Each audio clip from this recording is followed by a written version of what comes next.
And we're back. Long overdue. The jungle. Got D Strange in the building. Got Naturel in the building. Yeah. What's good? What's up? Let's get at it.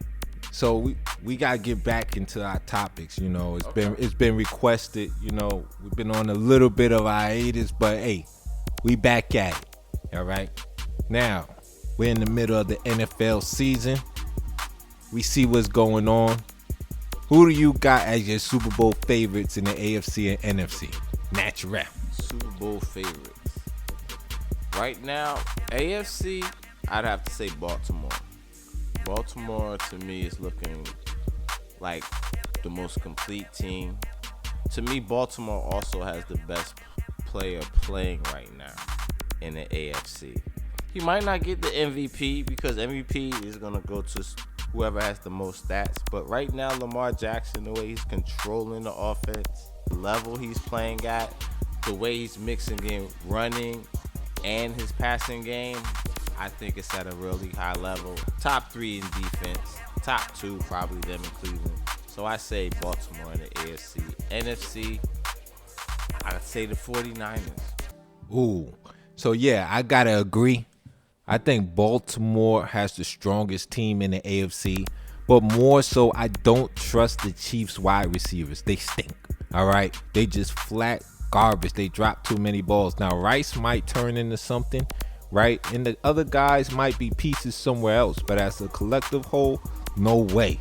And when you look at the NFC, I think the Eagles have the best player in the NFC. And that's why I think the Eagles will go to the Super Bowl. Because when it comes to Brock Purdy versus Jalen Hurts, I don't trust Brock Purdy over Jalen Hurts. And if you got to go to Lincoln Financial, it's not going to be pretty in the playoffs. So I got the Eagles in the NFC. And the AFC, I got the Ravens. Switching gears, let's get into the NBA. Watched a couple of games this season. Naturel, who do you think's going to be there by the end of the year? Number 1 is Denver, right? Champs. To me, they got the best player in the league. They got Jokic. They only lost one real member of that team that was getting minutes. That's Brown.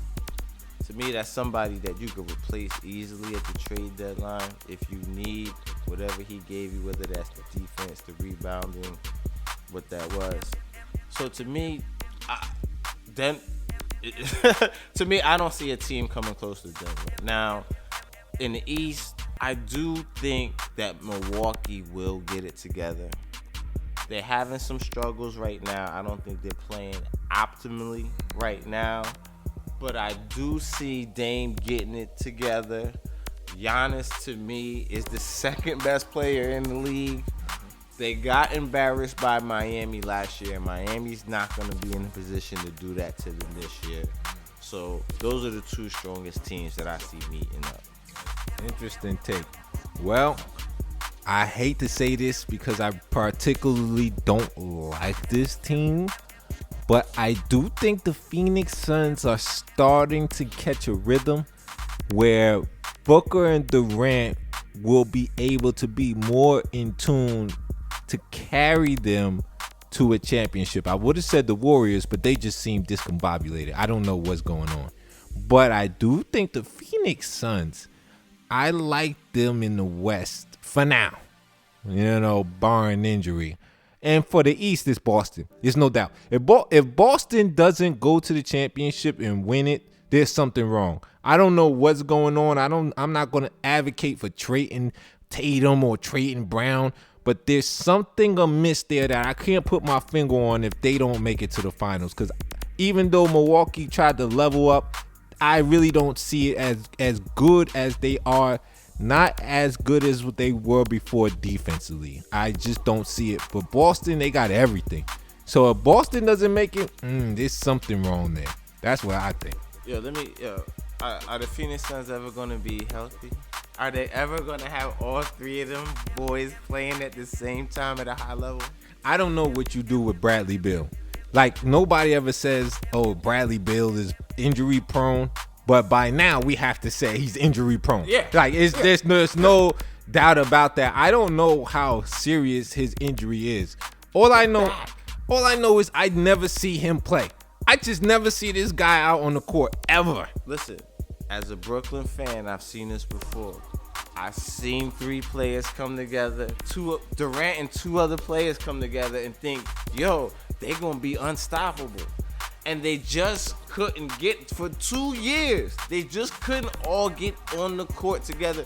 This smells the same way, the same type of dish coming from the kitchen that they cooking up. Yo, Beal, if it's not him, it's going to be KD. If it's not him, it's going to be Booker. It's going to be the same old thing with these boys. Listen, I don't know what you do with Beal. Like, I don't know. He cashes his checks. I don't know. So I don't know what's going on. Yo, it's that black cloud KD got over him. I don't know what's going on. If you trade for somebody and they just don't suit up, that's the problem. All right, we didn't go into the season saying, oh, he had some type of serious injury. So I don't know what's going on with Bill. It's the curse of Steph Curry. Ever since KD left Steph Curry, that boy had whatever could go wrong in the season has gone wrong in the season, and it continues. Yo, the curse of Steph Curry. It's real. Holla.